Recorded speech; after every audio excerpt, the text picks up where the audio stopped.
ಅಚ್ಚುಮೆಚ್ಚಿನ ನಟ ದತ್ತಣ್ಣ ಅವರು ನಮ್ಮ ನಗರಕ್ಕೆ ಅಂದರೆ ಸಿಡ್ನಿಗೆ ಬಂದು ನಮ್ಮ ಜೊತೆ ಕೂತ್ಕೊಂಡು ಇವತ್ತು ಮಾತಾಡೋದಕ್ಕೆ ಒಪ್ಕೊಂಡಿದ್ದಾರೆ. ಬಹಳ ಧನ್ಯವಾದಗಳು. ಸಿಡ್ನಿಗೆ ಸ್ವಾಗತ. ಸಿಡ್ನಿ ಕನ್ನಡವಾಣಿ ಬಾನುಲಿ ಕಾರ್ಯಕ್ರಮಕ್ಕೂ ಸ್ವಾಗತ. ನಮಸ್ಕಾರ. ಬಹಳ ದಿನಗಳ ಹಿಂದೆ ಒಂದು ಸಾರಿ ಇಲ್ಲಿ ಬಂದಿದ್ದು, ಮತ್ತೊಮ್ಮೆ ಇನ್ನೊಂದು ಅವಕಾಶ ಸಿಕ್ಕಿರೋದು ಇಲ್ಲಿ ಬಂದು ಬರೀ ಊರಿಗೆ ಬರೋದಲ್ಲ, ಇಲ್ಲಿನ ಕನ್ನಡ ಪ್ರೇಮಿಗಳ ಜೊತೆನಲ್ಲಿ ಸೇರ್ತೀವಲ್ಲ, ಅದು ಒಂದು ಅದನ್ನ ಸ್ಪೆಷಲ್ ಸಂತೋಷ. ಅದನ್ನ ಕೇಳೋಣ ಅನ್ಕೊಂಡೆ. ನೀವು ಇತ್ತ ನಾವು ಮಾತಾಡ್ತಾ ಇದ್ವಿ, ಹಿಂದೆನೂ ಸಹ ಬಂದಿದ್ರಿ ಬಹಳ ವರ್ಷಗಳ ಹಿಂದೆ, ಸುಮಾರು 20 ವರ್ಷದ ಹಿಂದೆ. ಅದೇ. ಆದರೆ ನೀವು ಕನ್ನಡ ಪ್ರೇಮಿಗಳನ್ನ ಹೊರನಾಡ ಕನ್ನಡಿಗರನ್ನ ಮೆಲ್ಬರ್ನ್ನಲ್ಲಿ, ಸಿಡ್ನಿನಲ್ಲಿ, ಆಸ್ಟ್ರೇಲಿಯಾದಲ್ಲಿ ಬೇರೆ ಕಡೆನೂ ನೀವು ಭೇಟಿ ಮಾಡಿದ್ದೀರಾ. ನಿಮ್ಮ ಅನಿಸಿಕೆ ಏನು ಅಲ್ಲ ನಮ್ಮನ್ನೆಲ್ಲ ಭೇಟಿ ಮಾಡಿದ್ವಿ? ಇನ್ನೊಂದು, ನಾವು ಊರು ಬಿಟ್ಟು ಹೊರಗಡೆ ಬಂದಾಗ, ಅದು ಮೊದಲ ಬಾರಿಗೆ ಬಂದಾಗ ನಮಗೆ ಏನೇನೋ ಕಲ್ಪನೆಗಳಿರುತ್ತೆ. ಇಲ್ಲಿ ನಮ್ಮವರು ತಮ್ಮವರು ನೆರೆ ಹೊರೆ ಯಾವುದೂ ಇಲ್ಲ, ನಮ್ಮ ಮಲ್ಲೇಶ್ವರ ಇಲ್ಲಿ ಕಾಣಕ್ಕಾಗಲ್ಲ, ನಮ್ಮ ಗಾಂಧಿ ಬಜಾರ್ ಇಲ್ಲಿ ಕಾಣಕ್ಕಾಗಲ್ಲ ಅನ್ನೋ ಭ್ರಮೆಗಳು, ಕಲ್ಪನೆಗಳು ಇರುತ್ತೆ. ಆದರೆ ಇಲ್ಲಿ ಬಂದ ಮೇಲೆ ನೋಡಿದ್ದು ಅಂದರೆ ನಮಗಿಂತ ಚೆನ್ನಾಗಿರೋ ಕನ್ನಡತನ ಇಲ್ಲಿ ಮೆರೀತಾ ಇದೆ ಅನ್ನೋ, ಅದು ಬಹಳ ಸಂತೋಷ ಕೊಡೋದು. ಹೌದು ಹೌದು. ಆದರೆ ನೀವು ಎಲ್ಲ ಕನ್ನಡಿಗರಿಗೂ ಬಹಳನೇ ಪರಿಚಯ. ಆದರೆ ನಿಮ್ಮಿಂದನೇ ಕೇಳೋಣ, ನೀವು ಹುಟ್ಟಿದ್ದು, ನಿಮ್ಮ ಬಾಲ್ಯ ಮತ್ತು ವಿದ್ಯಾಭ್ಯಾಸ ಮತ್ತು ನಿಮ್ಮ ವಿಜ್ಞಾನ ಲೋಕದಿಂದ ಚಿತ್ರಲೋಕಕ್ಕೆ ಇಳಿದಿದ್ದು ಹೇಗೆ? ಹುಟ್ಟಿದ್ದು ಚಿತ್ರದುರ್ಗದಲ್ಲಿ. ಒಂದು ಸಾಮಾನ್ಯ ಕುಟುಂಬ. ನಾವು ಬಡ ಕುಟುಂಬ ಅಂತ ಹೇಳೋ ಹಂಗಿಲ್ಲ, ಶ್ರೀಮಂತ ಕುಟುಂಬ ಅಂತ ಹೇಳೋ ಹಂಗಿಲ್ಲ. ಆಗಿನ ಕಾಲದ ಮಧ್ಯಮ ವರ್ಗ ಅಂತ. ಯಾಕೆಂದರೆ ಈಗಿನ ಕಾಲದ ಮಿಡ್ಲ್ ಕ್ಲಾಸ್ ಅನ್ನೋದು ಬೇರೆ. ನಮ್ಮ ಕಾಲದ ಮಧ್ಯಮ ವರ್ಗ ಅಂತಂದರೆ ಅಲ್ಲಿ ಮಧ್ಯಮ ವರ್ಗಕ್ಕೆ ಒಂದು ವಿಶೇಷವಾದ ಗುಣ ಇತ್ತಲ್ಲಿ. It was known as middle class culture. ಹೌದಾ? ಹಾಂ. ಈ ಆ್ಯಕ್ಚುಲಿ ನಮ್ಮ ಇಡೀ ಸ್ವಾತಂತ್ರ್ಯ ಸಂಗ್ರಾಮದಲ್ಲಿ ಬಹಳ ಹೆಚ್ಚಿನ ಪಾತ್ರ ವಹಿಸಿದವರು ಈ ಮಿಡ್ಲ್ ಕ್ಲಾಸ್ ಕಲ್ಚರಿಂದ ಬಂದವರು. ಯಾಕೆಂದರೆ ಅವ್ರಿಗೆ ಒಂದು ಸೆನ್ಸ್ ಆಫ್ ವ್ಯಾಲ್ಯೂಸ್, ಅದಕ್ಕೆ ಬಹಳ ಮಹತ್ವ ಇತ್ತು. ದುಡ್ಡಿಗೆ ಅಂತ ಮಹತ್ವ ಇರಲಿಲ್ಲ. ಆಮೇಲೆ ಸಂತುಷ್ಟರಾಗಿದ್ದರು. ನಮ್ಮ ಹತ್ತಿರ ಏನಿದೆಯೋ ಅದರೊಳಗೆ ತೃಪ್ತಿಯನ್ನು ಪಡ್ಕೊಂಡಿರೋರು. ಅದು ಬಹಳ ಸ್ಪೆಷಲ್ ಗ್ರೂಪ್ ಆಫ್ ಪೀಪಲ್. ಅದು ಬಾಲಗಂಗಾಧರ ತಿಲಕ್ ಹೆಸರೇ ಹೇಳ್ತೀವಿ, ಗೋಖಲೆ ಅವರ ಹೆಸರೇ ಹೇಳ್ತೀವಿ.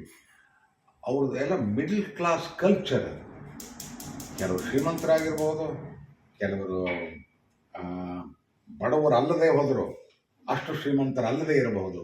ಆದರೆ ಅವರ ಕಲ್ಚರಲ್ ವ್ಯಾಲ್ಯೂಸು ಒಂದೇ ಇತ್ತು.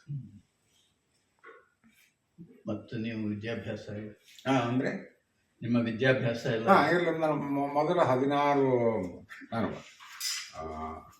ಶಾಲೆ ಸೇರಿದ್ದು ಮೈಸೂರಿನಲ್ಲಿ ಮೊಟ್ಟ ಮೊದಲ ಬಾರಿಗೆ. ಯಾಕೆಂದರೆ ಅಲ್ಲಿ ಸ್ವಲ್ಪ ದಿವಸ ನಾವಿದ್ವಿ. ಯಾವ ಶಾಲೆ? 1947-48 ಸುಮಾರಿಗೆ, ಒಂದೇ ವರ್ಷ. ಅಲ್ಲಿಂದ ನಾನು ಚಿತ್ರದುರ್ಗಕ್ಕೆ ಬಂದು ಉಳಿದ ವರ್ಷಗಳ ವಿದ್ಯಾಭ್ಯಾಸ ಅಲ್ಲಾಯಿತು. ಮತ್ತೆ ಒಂದು ವರ್ಷ ಹೈಸ್ಕೂಲ್ ಫಸ್ಟ್ ಇಯರ್ಗೆ ತುಮಕೂರಿನಲ್ಲಿ ಓದಿದೆ. ನಂತರ ಮತ್ತೆ ವಾಪಸ್ಸು ಚಿತ್ರದುರ್ಗ, ಅಲ್ಲಿ ಹೈಸ್ಕೂಲ್ ಮುಗಿಸಿದೆ. ಅದೇನು ಹಾಗೆ 56-58 ಆ ಕಾಲದಲ್ಲಿ. ಆಗ ತಾನೇ ಇದಾಗಿತ್ತು ಕರ್ನಾಟಕ ಏಕೀಕರಣ. ಇನ್ನೂ ಕರ್ನಾಟಕದ ಹೆಸರು ಬಂದಿರಲಿಲ್ಲ, ಏಕೀಕರಣ ಆಗಿತ್ತು. ಮೈಸೂರು ಸ್ಟೇಟ್ ಅಂತಲೇ ಹೇಳೋರು. ಆ ವಿಶಾಲ ಕರ್ನಾಟಕಕ್ಕೆ ಮೊಟ್ಟ ಮೊದಲ ಬಾರಿಗೆ ಒಂದು SSLC ಪರೀಕ್ಷೆ ಆಯಿತು. ಅದಕ್ಕೆ ನನಗೆ ಫಸ್ಟ್ ರ್ಯಾಂಕ್ ಬಂತು. ಆವಾಗ ಎಲ್ರಿಗೂ ಕುತೂಹಲ. ಯಾವುದೋ ಒಂದು ಸಣ್ಣ ಪ್ರದೇಶ ಚಿತ್ರದುರ್ಗ, ಆಗಿನ ಕಾಲಕ್ಕೆ ಒಂದು 10,000 ಜನ ಇರೋರಲ್ಲಿ. ಇಲ್ಲಿಂದ ಹೇಗೆ ಅನ್ನೋದು ನಮಗೆ ಗೊತ್ತಿಲ್ಲ. ನಾನು ಹಿಂತಿರುಗಿ ನೋಡಿದಾಗ ಅದೆಲ್ಲದಕ್ಕೂ ಕಾರಣ ಅಂತಂದರೆ ಮನೆಯ ವಾತಾವರಣ.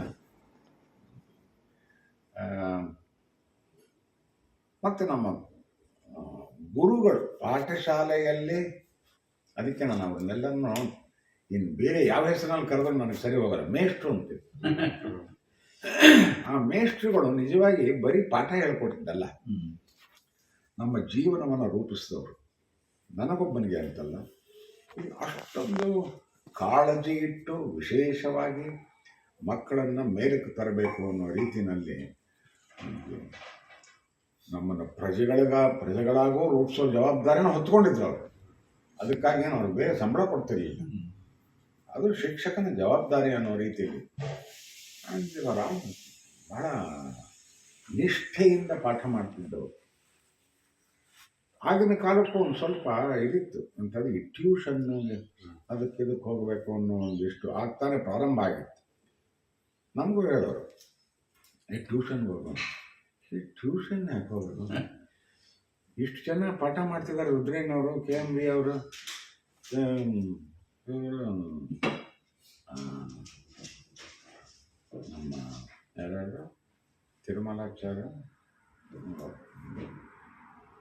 ಅದ್ರ ಮೇಲೆ ಇನ್ಯಾರು ಪಾಠ ಹೇಳ್ಕೊಳಕ್ಕೆ ಸಾಧ್ಯ? ನಂಬಿ ಅಥವಾ ಬಿಡಿ, ನಾನು ಪರೀಕ್ಷೆಯಲ್ಲಿ ಕೂತು ಬರೀಬೇಕಾದ್ರೆ ನಾವೇನು ಮನೆಯಲ್ಲಿ ಹೋಗಿ ಗಟ್ಟು ಮಾಡು ಪಾಠನ ಅಥವಾ ಅದಕ್ಕೇನಂತಾರೆ ರಿವೈಸ್ ಮಾಡು ಏನೂ ಇಲ್ಲ. ಕೂತ್ಕೊಂಡು ಪ್ರಶ್ನೆ ಪತ್ರಿಕೆ ನೋಡಿದರೆ ಎದುರುಗಡೆ ಉತ್ತರಗಳು ಕಾಣಿಸ್ತಾ ಇದೆ. ಅಷ್ಟು ಚೆನ್ನಾಗಿ ಪಾಠ ಮಾಡಿರ್ತಾವೆ. ಬಂತು ಸಾಮಾನ್ಯವಾಗಿ ಆಗಿನ ಕಾಲಕ್ಕೆ ಒಂದು ಫಸ್ಟ್ 10 ರ್ಯಾಂಕ್ಗಳು ಅಂತ ಅಂದರೆ ಬೆಂಗಳೂರು, ಮೈಸೂರು, ಇದು ಯಾವುದೋ ಒಂದು ಮೊಫಸ್ಸಿಲ್ ಪ್ಲೇಸಿಂದ ಸಣ್ಣ ಪ್ರದೇಶದಿಂದ ಬಂತಲ್ಲ ಅಂತ ಎಲ್ಲರಿಗೂ ಭಾಳ ಇದು ಅದಕ್ಕೇನಂತಾರೆ ವಿಸ್ಮಯ ಆಯ್ತು. ಆಮೇಲೆ ನಮಗೊಂದಿಷ್ಟು ಕರೆಯೂ ಬಂತು ಆಗ, ಆ ಹುಡುಗನಿಗೆ ಇಲ್ಲಿ ಬಂದು ಬೆಂಗಳೂರಿನ ನ್ಯಾಷನಲ್ ಕಾಲೇಜಿನಲ್ಲಿ ಹೋಗ್ಲಿ ಅಂತ. ನಾನು ಹೇಳಿದೆ, ನಾನೇ ಕಲ್ಪನೆ ಇಂಥ ಒಳ್ಳೆ ಜಾಗ, ಅಲ್ಲೇ ಪ್ರೀ ಯೂನಿವರ್ಸಿಟಿ ಮಾಡಿದೆ, ಅಲ್ಲೂ ಫೈನೆಸ್ಟ್ ಟೀಚರ್ಸ್, ಸಾರಿ, ಅಲ್ಲೂ ಒಂದು ರ್ಯಾಂಕ್ 1 ಮಾರ್ಕ್ನಲ್ಲಿ ಫಸ್ಟ್ ರ್ಯಾಂಕ್ ಹೋಗಿ ಸೆಕೆಂಡ್ ರ್ಯಾಂಕ್.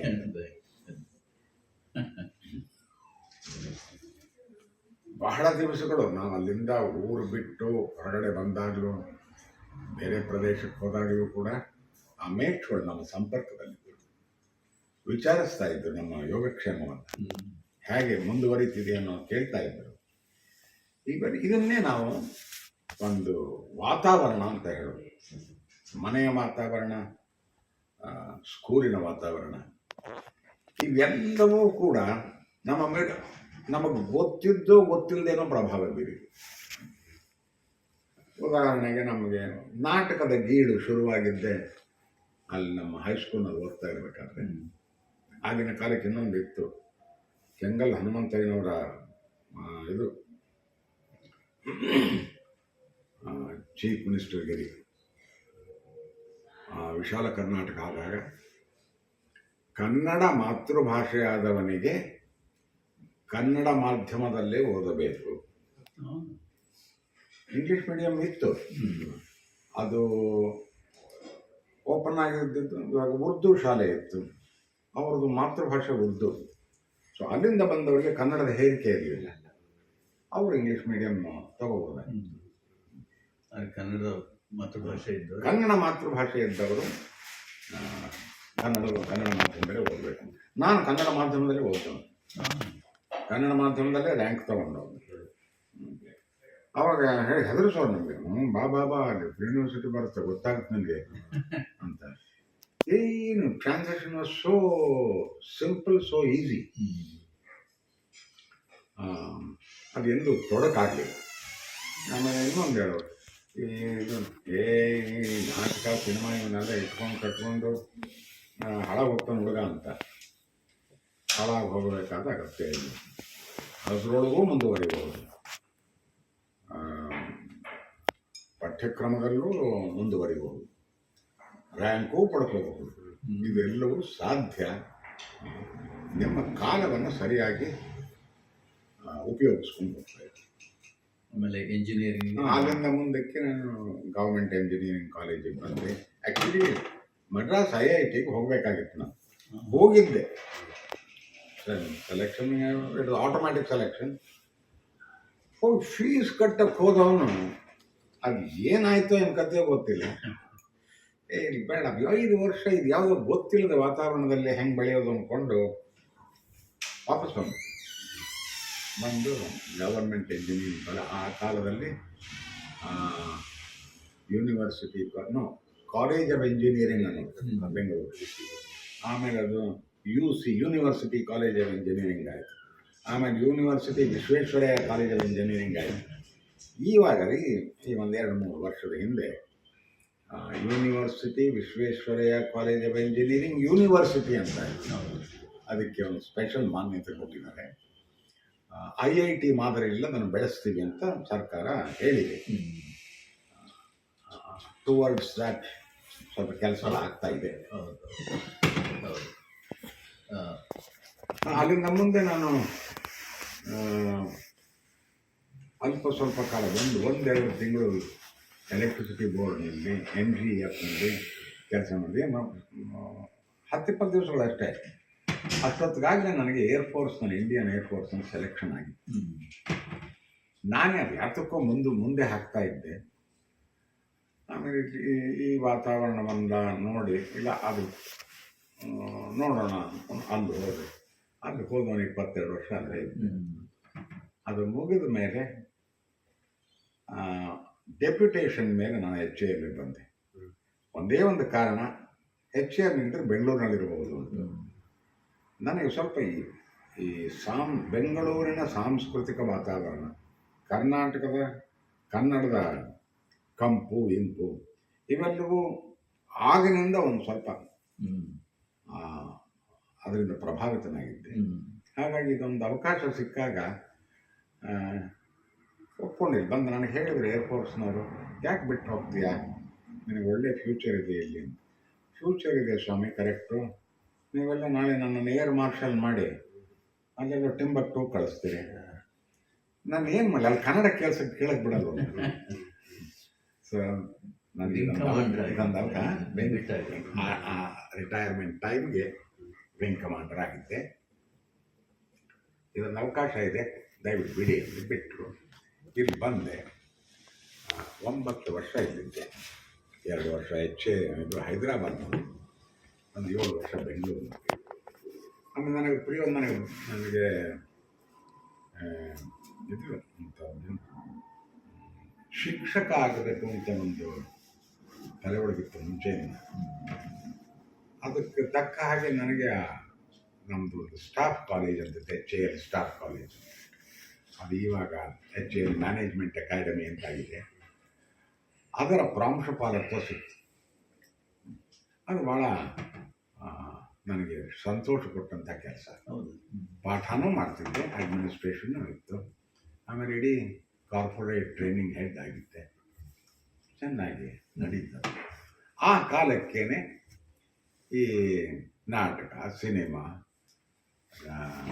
ಧಾರಾವಾಹಿಗಳು ಇವುಗಳಿಂದ ಕರೆಗಳು ಬರೋಕ್ಕೆ ಶುರುವಾಯಿತು. ಸೊ 3 ಒಟ್ಟಿಗೆ ಮಾಡಿಕೊಂಡು ಬಂದಿದ್ದೀನಿ.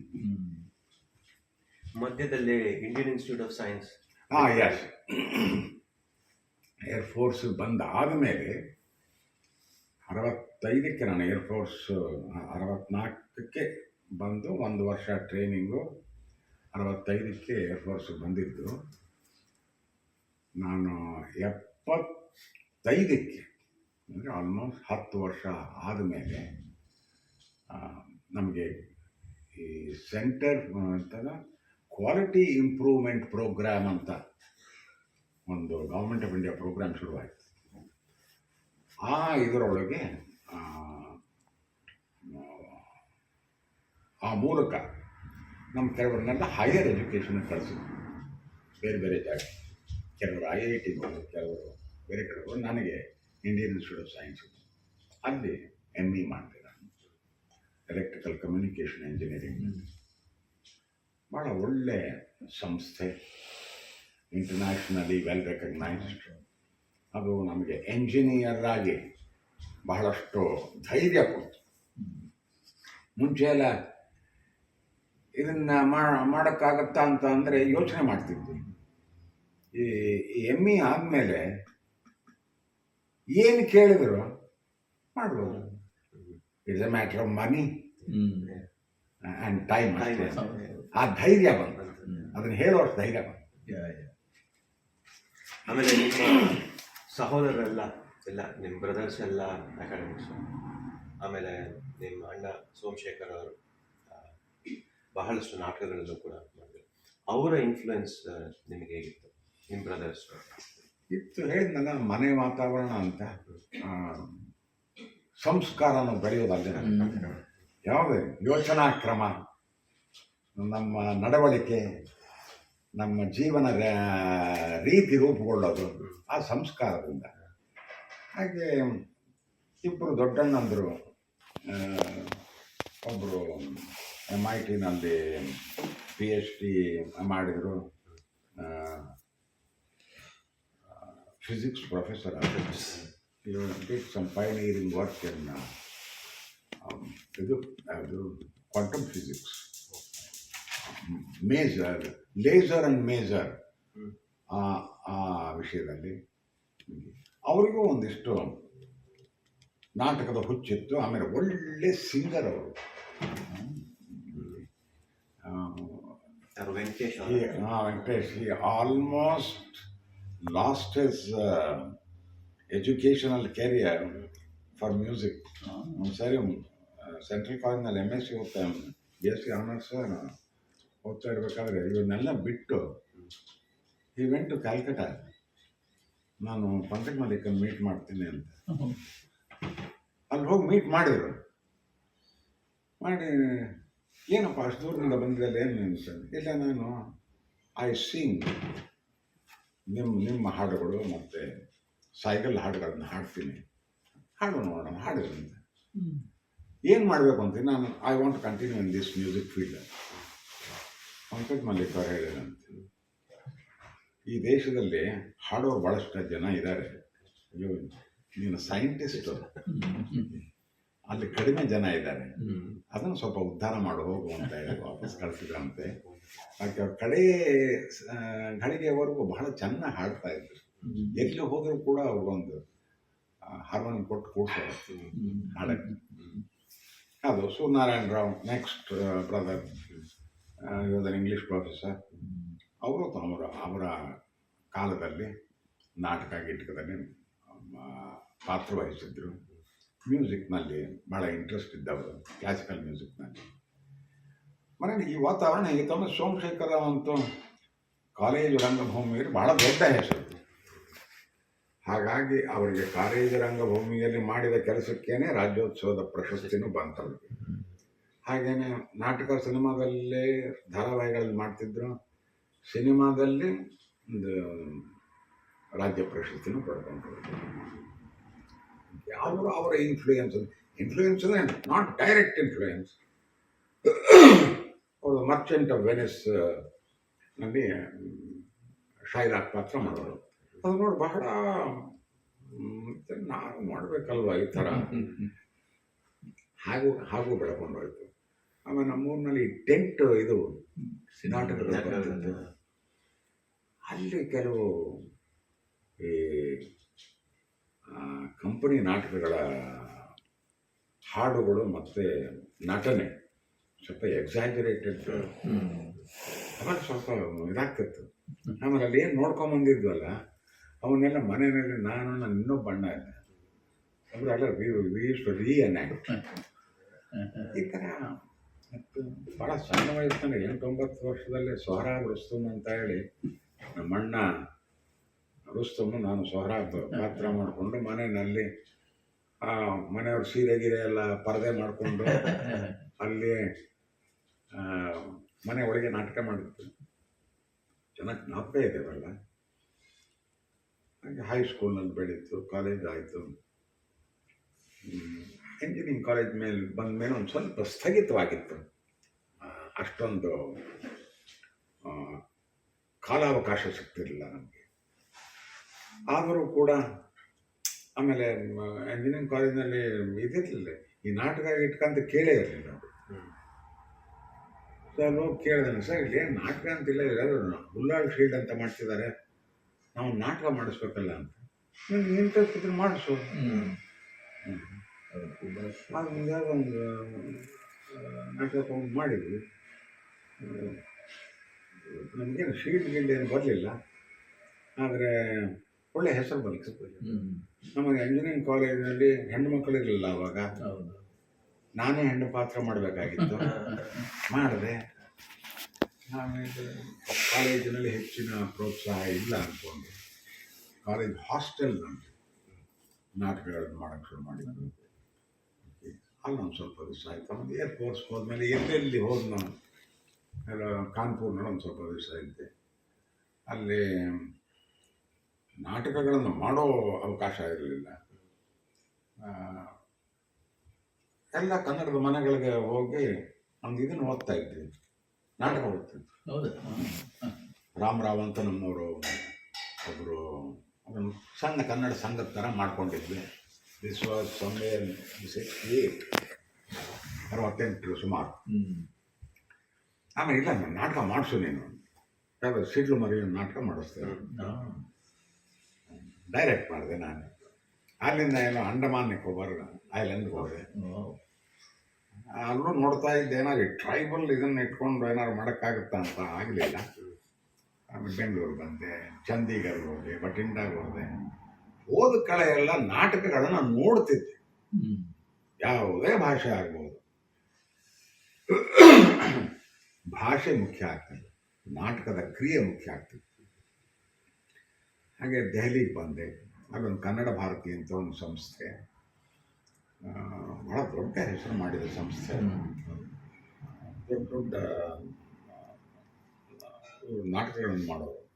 ಮ್ಯಾಕ್ಬೆತ್, ತೊಗಲಕ್, ಹಯವದನ, ಸಪ್ತವರನೆರಡು, ಈ ಥರ ನಾಟಕಗಳು. ಅಲ್ಲಿ ಬಿ ವಿ ಕಾರಂತರು, M S Sathyu, M V Narayana Rao, U Prabhakar Rao, ಇವರೆಲ್ಲ ಭಾಳ ಒಳ್ಳೆಯ ಹೆಸರು ಮಾಡಿದವರು. ಸೊ ಅವರ ಸಂಪರ್ಕ ಆಯಿತು. ಅಲ್ಲೊಂದು ನಾನೇ ಬಿಜ್ಜಳ ಅಂತ ನಾಟಕ ಮಾಡಿದೆ. ಆ ಬಿಜ್ಜಳನ ಪಾತ್ರಕ್ಕೆ ಬಹಳ ದೊಡ್ಡ ಹೆಸರು ಬಂತು. ಅಲ್ಲಿಂದ ಮುಂದಕ್ಕೆ ನಾನು HAL, ಇದು ಬೆಂಗಳೂರು. ಆ ಬೆಂಗಳೂರಿನ ಸಹವಾಸ ಬಂದ ತಕ್ಷಣ ಇವೆಲ್ಲ ಶುರುವಾಯಿತು. ಆಮೇಲೆ ನೀವು ಡಿಬೇಟಿಂಗ್ ಅಂತ ಹೇಳಿದ್ರಿ, ನೀವು ಡಿಬೇಟಿಂಗ್ ಅಂತ ಪಾರ್ಟಿಸಿಪೇಟ್ ಮಾಡ್ತಕ್ಕಂಥ ಅದ್ರ ಬಗ್ಗೆ ಸ್ವಲ್ಪ ಮಾತಾಡ್ಬೋದಾ? ಇಲ್ಲ, ಹೈಸ್ಕೂಲ್ನಲ್ಲೇ ನಮಗೆ ಡಿಬೇಟ್ ಅನ್ನೋ ಒಂದು ಕಾನ್ಸೆಪ್ಟ್ ಬಂತು. ಅಲ್ಲಿ ನನಗೆ ಕೆಲವು ಮರೆಯಲಾಗದ ಅನುಭವ ಅಂದರೆ, ದಿವಸ ಬೆಳಿಗ್ಗೆ ಯಾರಾದರೂ ಒಬ್ಬರು ಅಂದರೆ ನಾಟ್ ಪ್ರೀವಿಯಸ್ಲಿ ಸೆಲೆಕ್ಟೆಡ್, ಪ್ರೇಯರ್ ಮೀಟಿಂಗಿಗೆ ಹೋದಾಗ ಇವತ್ತಿನ ನ್ಯೂಸ್ ಹೆಡ್ಲೈನ್ ಏನು ಅಂತ ಯಾರನ್ನೋ ಒಬ್ಬನಪ್ಪ ಅವನು ಬಂದು ಅಲ್ಲೇ ಹೇಳಬೇಕು ನಾನು. ಅಂದರೆ ಪ್ರತಿಯೊಬ್ಬರಿಗೂ ನ್ಯೂಸ್ ಪೇಪರ್ ಓದೋ ಚಟ ಬೆಳೆಸಿದ್ರು. ಆಮೇಲೆ ಕೆಲವರಿಗೆ ಅವನೇನು ಹೇಳಿದಾನೆ ಅದನ್ನು ಬೋರ್ಡ್ ಮೇಲೆ ಬರೀಬೇಕು. ಓಕೆ, ಅದರ ಬಗ್ಗೆ ಕ್ಲಾಸ್ ರೂಮ್ ಒಳಗಡೆ ಒಂದು ಸಣ್ಣ ಪುಟ್ಟ ಸಂವಾದ ಅಥವಾ ಪ್ರಶ್ನೋತ್ತರ ಅದಾಗ್ತಿತ್ತು. I used to lead the ಇದು ಯಾವುದದು ಪ್ರೇಯರ್, ಅದೊಂದಿತ್ತು. ಡಿಬೇಟ್ ಭಾಳ ಪಾಪ್ಯುಲರ್ ಆಗಿತ್ತು ಆಗಿನ ಕಾಲಕ್ಕೆ. ನಮಗೆ ಸ್ವಲ್ಪ ಕನ್ನಡ ಡಿಬೇಟ್, ಬೇರೆ ಬೇರೆ ಇಂಟರ್ ಸ್ಕೂಲ್ ಡಿಬೇಟ್ಸ್ ಹೋಗ್ತಾ ಇದ್ವಿ. ಒಳ್ಳೆ ಮಾತುಗಾರ ಅಂತ ಹೆಸರಿತ್ತು. ಒಂದು ಶೀಲ್ಡು ತರ್ತಾ ಇದ್ದೆ. ಅದು ಇಂಜಿನಿಯರಿಂಗ್ ಕಾಲೇಜ್ನಲ್ಲೂ ಇದಾಯಿತು, ಕಂಟಿನ್ಯೂ ಆಯಿತು. ಅಲ್ಲೂ ಕನ್ನಡ ಇಂಗ್ಲೀಷ್ ಎರಡು ಡಿಬೇಟ್ ಪಾರ್ಟಿಸಿಪೇಟ್ ಮಾಡ್ತಿದ್ದೆ. ನಾಟಕ ಇತ್ತು. ಭಾಳ ನಮಗೆ ಓದಿನ ಹವ್ಯಾಸ ಶುರುವಾಗಿದ್ದು ಆ ಡಿಬೇಟ್ಗಳಿಂದ. ಕೆಲವೆಲ್ಲ ಅಲ್ಲಲ್ಲೇ ವಿಷಯವನ್ನು ಕೊಟ್ಟು ಡಿಬೇಟ್ ಶುರು ಮಾಡಬೇಕಾಗಿತ್ತು. ಆವಾಗ ಸ್ವಲ್ಪ ನಾಲೆಡ್ಜ್ ಸಾಹಿತ್ಯ ಇದೆಲ್ಲ ಬೇಕಿತ್ತು. ಸೊ ಆಗಿನ ಕಾಲ ಅದೊಂದು ಸ್ವಲ್ಪ ಓದಿಕೊಳ್ಳೋ ಅಭ್ಯಾಸ ಬಂತು. ಅಂದರೆ ನೀವೊಂದು ಸ್ಪಾಂಜ್ ಆಗ್ಬಿಟ್ರಿ. ಸ್ಪಾಂಜ್ ಹಾಂ ಇನ್ಫಾರ್ಮೇಶನ್ ಎಲ್ಲದನ್ನು ಎಸ್ ಆ ಸಮಯಕ್ಕೆ ಹುಡುಕಾಟ ಆಗ್ತಿರ್ಲಿಲ್ಲ. ಸೊ ಇರಬೇಕಾಗಿತ್ತು ಅದು.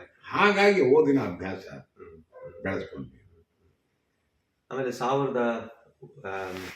1988 ಒಂದು ಆಸ್ಫೋಟ ಆಗತ್ತೆ ಕನ್ನಡ ಚಿತ್ರರಂಗದಲ್ಲಿ. ಅದ್ರ ಬಗ್ಗೆ ಸ್ವಲ್ಪ ಮಾತಾಡ್ಬೋದಾ? 87 ಜೂನ್ ನಾನು ಮೊಟ್ಟ ಮೊದಲ ಬಾರಿಗೆ ಈ ಸಿನಿಮಾ ಕ್ಯಾಮರಾ ಮುಂದೆ ನಿಂತಿದ್ದು. ಬಟ್ ಅದು ಕನ್ನಡದ್ದಲ್ಲ. TS ರಂಗ ಅನ್ನೋರು ಒಂದು ಹಿಂದಿಯಲ್ಲಿ ಉದ್ಭವ್ ಅಂತ ಸಿನಿಮಾ ಮಾಡಿದ್ರು. ಅದು ಫೀಚರ್ ಲೆಂತ್ ಸಿನಿಮಾ ಅಲ್ಲ, ಲಾಂಗಿಶ್ ಶಾರ್ಟ್ ಫಿಲ್ಮ್. ಚೆಲುವನ ಪರಂಗಿ ಗಿಡಗಳು ಅಂತ ಬೇಸಗರಹಳ್ಳಿ ರಾಮಣ್ಣ ಅವ್ರದ್ದು ಒಂದು ಸಣ್ಣ ಕಥೆ ಇಟ್ಕೊಂಡು ಉದ್ಭವ್ ಅಂತ ಒಂದು ಹಿಂದಿ ಅದು ಫಿಲ್ಮ್ಸ್ ಡಿವಿಷನ್ ಮಾಡಿತ್ತು. ಅದಾಗ್ತಾ ಇರಬೇಕಾದ್ರೇ ನಾಗಾಭರಣ ಅವರು ಒಂದು ಇದು ಆಸ್ಫೋಟ್ ನಾಗಾಭರಣ ಅಲ್ಲಿಂದ ಹಿಂದೆ ಒಂದು 4-5 ವರ್ಷದಲ್ಲಿ ಏನೂ ಮಾಡಿರಲಿಲ್ಲ. ಯಾವುದೋ ಕಾರಣಕ್ಕೆ ಸ್ಥಗಿತವಾಗಿತ್ತು ಅವನ ಕೆಲಸಗಳು. ಸೊ ಇದೇನೋ ಒಂದು ಹೊಸದಾದ ಚಾಲೆಂಜ್. ಮತ್ತೆ I must reroute my self in Kannada cinema ಅನ್ನೋ ರೀತಿಯಲ್ಲಿ ಬರ್ತಾ ಇತ್ತು. ಆಕಸ್ಮಿಕ ಆವಾಗ ನಾನು HL ಇದ್ದೆ ಬೆಂಗಳೂರಲ್ಲಿ. ವಾರಕ್ಕೊಂದ್ಸರಿ ನಮ್ಮ ಅಣ್ಣನ ಮನೆಗೆ ಬರ್ತೀನಿ. ಅಲ್ಲಿ ಹತ್ತಿರನೇ ಒಂದು ಆಡಿಯೋ ರೆಕಾರ್ಡಿಂಗ್ ಸ್ಟುಡಿಯೋ ಇದೆ. ಅಲ್ಲಿ ನಮ್ಮಣ್ಣ ಇಲ್ಲಿ ಬಾ, ಇಲ್ಲಿ ಇವತ್ತೇನೋ ನಾಗವಣ್ಣಂದು ಇದಿದೆ ಅಂತೆ, ಮುಹೂರ್ತ ನೋಡ್ಕೊಂಬರೋಣ ಅಂತ ಹೋದ್ರು. ಅಲ್ಲಿ ಹೋದ್ರೆ ಅಲ್ಲ ಶಾಮಿಯಾನ ಹಾಕಿ ಒಂದು ದೊಡ್ಡ ಪ್ರಮಾಣದಲ್ಲಿ ಏನೋ ನಡೀತಾ ಇತ್ತು. ತಿಂಡಿ ತಿಂದು ಎಲ್ಲ ಆಯಿತು.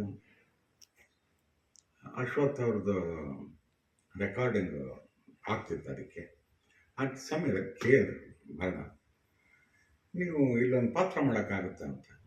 ನನಗೆ ಸಿನಿಮಾ ಏನೋ ಅಂತ ಏನೂ ಗೊತ್ತಿಲ್ಲ, ನಿಮಗೆ ಧೈರ್ಯ ಇದ್ದರೆ ಮಾಡಿಸಿ. ಇಲ್ಲ, ನಾನು ನಾಟಕದಲ್ಲಿ ನೋಡಿದಲ್ಲ ನಿಮ್ಮನ್ನ, ಇಟ್ಟ.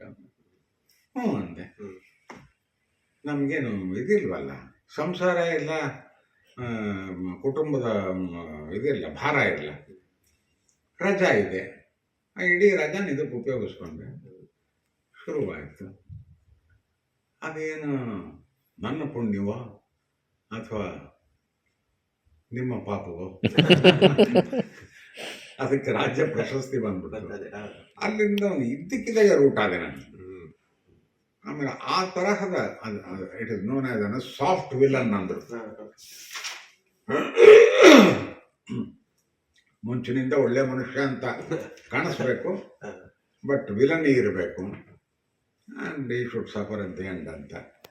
ಆ ಥರದ ಪಾತ್ರಗಳು ಸೃಷ್ಟಿಯಾಗಕ್ಕೆ ಶುರುವಾಯಿತು. ಬೇರೆ ಬೇರೆ ನಿರ್ದೇಶಕರು ಬಂದು ಕೇಳಕ್ಕೆ ಶುರು ಮಾಡಿದರು. ನಡ್ಕೊಂಡು ಹೋಯ್ತಪ್ಪ. ಇಲ್ಲಿವರೆಗೂ ಸುಮಾರು ಒಂದು 260-270 ಸಿನಿಮಾ ಆಗಿದೆ. ಈ ಮಧ್ಯೆ ಈ ಎಕ್ಸ್ಪೆರಿಮೆಂಟಲ್ ಫಿಲ್ಮ್ಸ್ ಅಥವಾ ಪ್ಯಾರಲಲ್ ಸಿನಿಮಾ ಅದರ ಬಗ್ಗೆ ಹೆಚ್ಚಿನ ಒಲವು ಬಂತು. ಅದು ಯಾತಕ್ಕೆ ಬಂತು ಗೊತ್ತಿಲ್ಲ. ಒಂದು ಕಾರಣ ಇರ್ಬೋದು, ನಾನು ದೆಹಲಿನಲ್ಲಿರಬೇಕಾದ್ರೆ ಭಾಳ ಹಿಂದಿನಿಂದನೇ ಈ ಫಿಲ್ಮ್ ಫೆಸ್ಟಿವಲ್ಗಳನ್ನು ನೋಡೋಕ್ಕೆ ಶುರು ಮಾಡಿದೆ. ಅಲ್ಲಿಯ ಚಿತ್ರಗಳು ಅವು ಕಮರ್ಷಿಯಲ್ ಸಿನಿಮಾಗಿಂತ ಭಿನ್ನವಾಗಿರ್ತಿತ್ತು. ಅದು ಸ್ವಲ್ಪ ಮನಸ್ಸಿಗೆ ತಟ್ತಾ ಇತ್ತು. ಇಲ್ಲೇನೋ ಒಂದಿಷ್ಟು ವೈಚಾರಿಕ ವಿಷಯಗಳು ಇವೆ ಇಲ್ಲಿ, ಬರೀ ಸುಮ್ಮನೆ ಹಾಡು ಕುಣಿತ ಅಲ್ಲ ಅಂದ್ಕೊಂಡು. ಹಾಗಾಗಿ ಆ ತರಹದ ಸಿನಿಮಾಗಳು ನನಗೆ ಬರೋಕ್ಕೆ ಶುರುವಾಯಿತು. ನಾನು ಇವತ್ತು ಭಾಳ ಇದರಿಂದ ಕೃತಜ್ಞತಾಪೂರ್ವಕವಾಗಿ ಸ್ಮರಿಸ್ಕೋಬೇಕು ಅಂತ ಅಂದರೆ ನಮ್ಮ ಪಿ ಶೇಷಾದ್ರಿ ಅವ್ರದ್ದೊಂದು ಸಿನಿಮಾ ನಾನು ತಂದಿದ್ದೀನಿ. ಹೊಸದಾಗಿ ಮಾಡಿರೋದು, ಇನ್ನೂ ರಿಲೀಸ್ ಆಗಿಲ್ಲ. ಬೆಂಗಳೂರು ಇಂಟರ್ನ್ಯಾಷನಲ್ ಫಿಲ್ಮ್ ಫೆಸ್ಟಿವಲ್ನಲ್ಲಿ ಸ್ಕ್ರೀನ್ ಆಯ್ತದು. ಒಂದಾದ್ಮೇಲೆ ಒಂದು 9 ನ್ಯಾಷನಲ್ ಅವಾರ್ಡ್ ತಗೊಂಡ ಹೌದಾ? ಕನ್ಸಿಕ್ಯೂಟಿವ್. ನಾನಲ್ಲ, ಹ್ಮ್. ಪಿ ಶೇಷಾದ್ರಿ. ಆ ಸಿನಿಮಾಗಳು ಎಲ್ಲದರಲ್ಲೂ ಒಂದೆರಡು ಬಿಟ್ಟು ನನಗೆ ಒಂದು ಅವಕಾಶ ಕೊಟ್ಟರು. ಅದು ಬೇರೆ ರೀತಿಯ ಪಾತ್ರಗಳು, ಬೇರೆ ರೀತಿಯ ನಿರೂಪಣೆ, ಹೊಸ ಕಲ್ಪನೆಗಳು, ಹೊಸ ಚಿಂತನೆಗಳು. ಹಾಗಾಗಿ ಆ ಜಾನರ್ನ ಸಿನಿಮಾಗಳು ಹೆಚ್ಚಿನ ನನಗೆ ಪ್ರಶಸ್ತಿಗಳನ್ನು ದಕ್ಕಿಸ್ಕೊಡ್ತು, ಜನಪ್ರಿಯತೆಯನ್ನು ಕೊಡ್ತದೆ. ಜನಪ್ರಿಯತೆ ಅಂತಂದರೆ ಈ ಮಾಸ್ ಜನಪ್ರಿಯತೆ ಅಲ್ಲ, ಕ್ರಿಟಿಕಲ್ ಜನಪ್ರಿಯತೆ. ಬಹಳ ವ್ಯತ್ಯಾಸ ಇದೆ. ಅದೇ ನನ್ನನ್ನು ನಡೆಸ್ಕೊಂಡ್ಬಂದಿದೆ ಇವತ್ತಿನವ್ರು. ಇವತ್ತು ನೀವು ಇಲ್ಲಿ ಕರೆದು ಮೆಲ್ಬರ್ನಲ್ಲಿ, ಪೆರ್ತ್ನಲ್ಲಿ, ಸಿಡ್ನಿಯಲ್ಲಿ ನನಗೊಂದೆರಡು ಮಾತಾಡೋಕ್ಕೆ ಅವಕಾಶ ಮಾಡಿಕೊಡ್ತಿದ್ದೀರಲ್ಲ, ಅದು ಬಂದಿರೋದು ನನ್ನ ಪಾಪ್ಯುಲರ್ ಸಿನಿಮಾಯಿಂದ ಅಲ್ಲ, ಕ್ರಿಟಿಕಲ್ ವ್ಯೂನಲ್ಲಿ ಮೆಚ್ಚಿಕೊಂಡಂಥ ಸಿನಿಮಾಗಳು.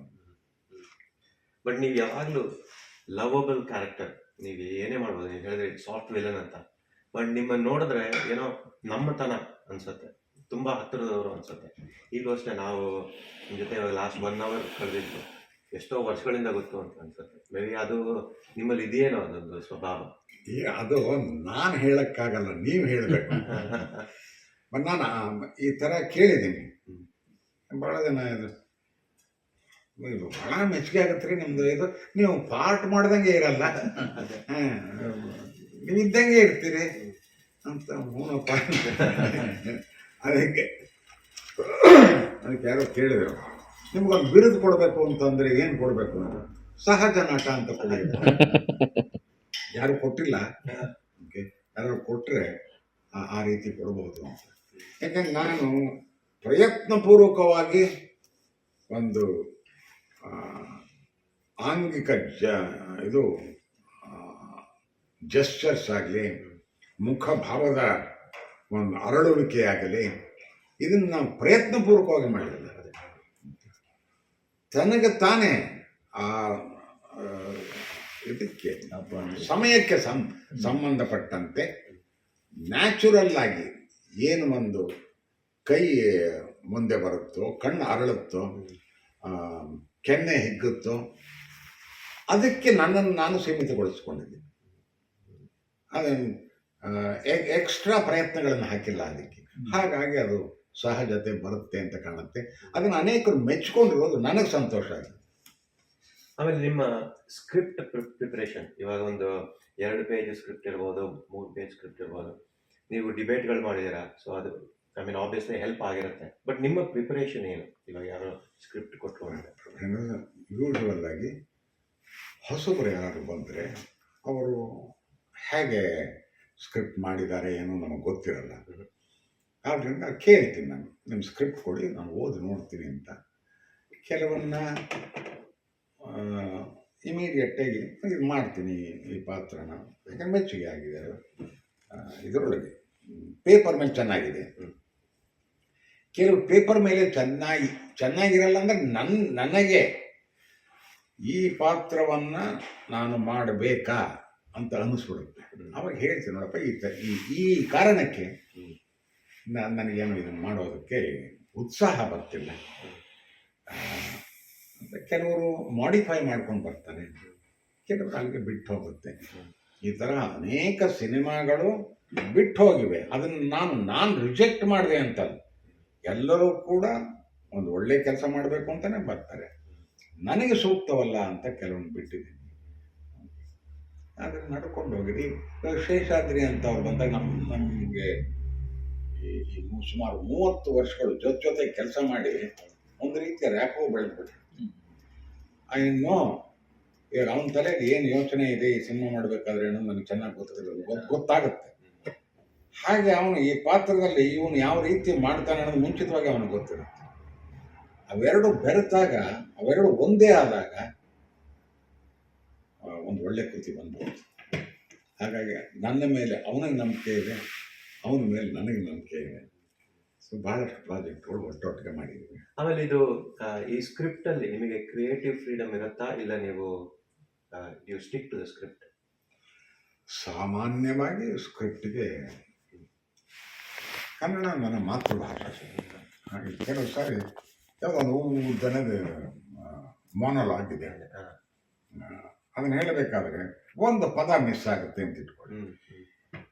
ಈಗ ಅದನ್ನು ಬಿಟ್ಟು ಮತ್ತೆ ಹಿಂದೆ ಪೂರ್ಣವಾಗಿ ಅಲ್ಲಿಂದ ಬರೋದಕ್ಕೂ ಅಲ್ಲಿಂದ ಮುಂದುವರಿಯೋಕ್ಕೆ ಬೇಕಾದ ಒಂದು ಪರ್ಯಾಯ ಪದ ಅದು ಸಿಕ್ಬಿಡುತ್ತೆ ನನಗೆ, ಹಾಗಾಗಿ ಮುಂದುವರಿತೀನಿ. ಇದು ಸಾಮಾನ್ಯವಾಗಿ ರಂಗಭೂಮಿ ಕಲಾವಿದರಿಗೆ ತಾನಾಗಿ ಒಗ್ಗಿ ಬಂದ ಒಂದು ಸವಲತ್ತು. ಹಾಗಾಗಿ ಭಾಳ ಸಿನಿಮಾದವರು ಕೂಡ ಸ್ವಲ್ಪ ಡೈಲಾಗ್ ಜಾಸ್ತಿ ಇದ್ದರೆ ಯಾರು ರಂಗಭೂಮಿಯಲ್ಲಿ ಕೆಲಸ ಮಾಡಿರೋ ಕರ್ಕೊಂಬಂದ್ರಿ ಅಂತ ಹೇಳ್ತಾರೆ. ಅದೇ ನಾನು ಅಂದ್ಕೊಂಡೆ, ನೀವು ಹಲವಾರು ನಿರ್ದೇಶಕರ ಜೊತೆ ಈಗ ತಾನೇ ನಾಗಾಭರಣ ಹೇಳಿದ್ರಿ, ಶೇಷಾದ್ರಿ ಅವರನ್ನು ಹೇಳಿದ್ರಿ, ಹಲವಾರು ನಿರ್ದೇಶಕರ ಜೊತೆ ನೀವು ಕೆಲಸ ಮಾಡಿದ್ರೆ ನಿಮಗೆ ನೀವು ಹೇಳಿದ್ರಿ ಶೇಷಾದ್ರಿ ಅವರ ಜೊತೆ ಕೆಲಸ ಮಾಡಬೇಕು ಅಂತಂದರೆ ಅದು ಒಂದು ಸಂಬಂಧ ಬಂದಿದೆ ಅಂತ. ಇದೇ ರೀತಿ ಬೇರೆ ನಿರ್ದೇಶಕರು ನೀವು ಮೆಚ್ಚುಗೆ ಆಗಿದ್ದು? ಇದರ ಇದು ಎಲ್ರಿಗೂ ಅರ್ಥವಾಗಲಿ ಅನ್ನೋ ರೀತಿನೇ ಹೇಳ್ತೀನಿ. ಈಗ ನಾನು ಒಬ್ಬ ನಿರ್ದೇಶಕನ ಒಗ್ಗಿಕೊಳ್ತೀನಿ. ಮೊದಲ ಬಾರಿ ಕಷ್ಟ ಆಗುತ್ತೆ, 4ನೇ ಬಾರಿ ಅವ್ರ ಹತ್ರನೇ ಮಾಡಬೇಕಾದ್ರೆ ಸುಲಭ ಆಗುತ್ತೆ. ಆದರೆ ಮುಂದಿನ ಚಿತ್ರ ಇನ್ನೊಬ್ಬ ಹೊಸ ನಿರ್ದೇಶಕ ಇವ್ರ ಹತ್ರ ಆಗಿದೆ ಅಂತಂದು ಇದನ್ನೇ ಅಲ್ಲಿ ಬಳಸೋಕ್ಕಾಗಲ್ಲ. ಅವರ ನೀಡ್ ಬೇರೆ, ಇವರ ನೀಡ್ ಬೇರೆ. ಸೊ ಪ್ರತಿ ಸಾರಿಯೂ ಒಬ್ಬ ಹೊಸ ನಿರ್ದೇಶಕನ ಹತ್ರ ಮಾಡಬೇಕಾದ್ರೆ ಅವರಿಗೆ ಸರಿಯಾಗಿ ನಾವು ಒಗ್ಗಿಕೊಳ್ಬೇಕಾಗುತ್ತೆ.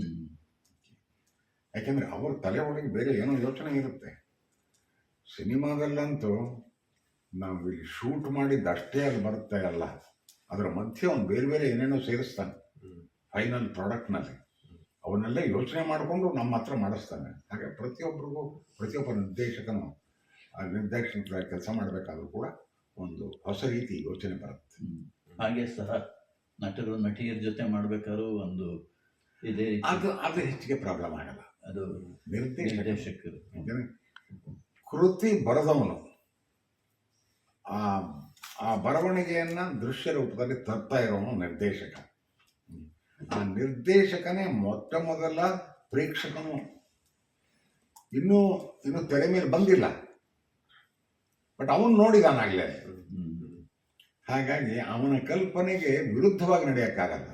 ಅವನ ಕಲ್ಪನೆಗೆ ಪೂರಕವಾಗಿ ನಾವು ನಡಿಬೇಕು.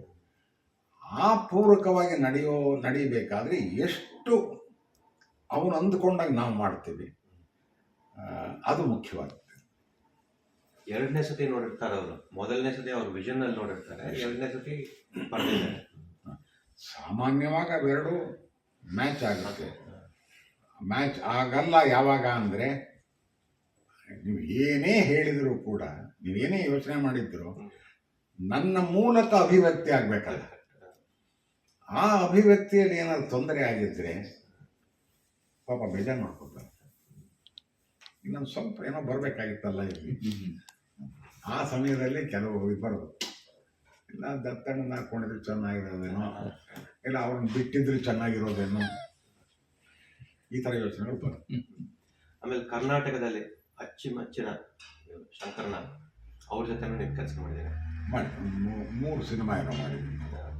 ಅವರು ಕ್ರಿಯೇಟಿವ್ ಜೀನಿಯಸ್ ಅಂತಾರೆ, ಅವ್ರ ಬಗ್ಗೆ ಸ್ವಲ್ಪ ಮಾತಾಡ್ತೀನಿ.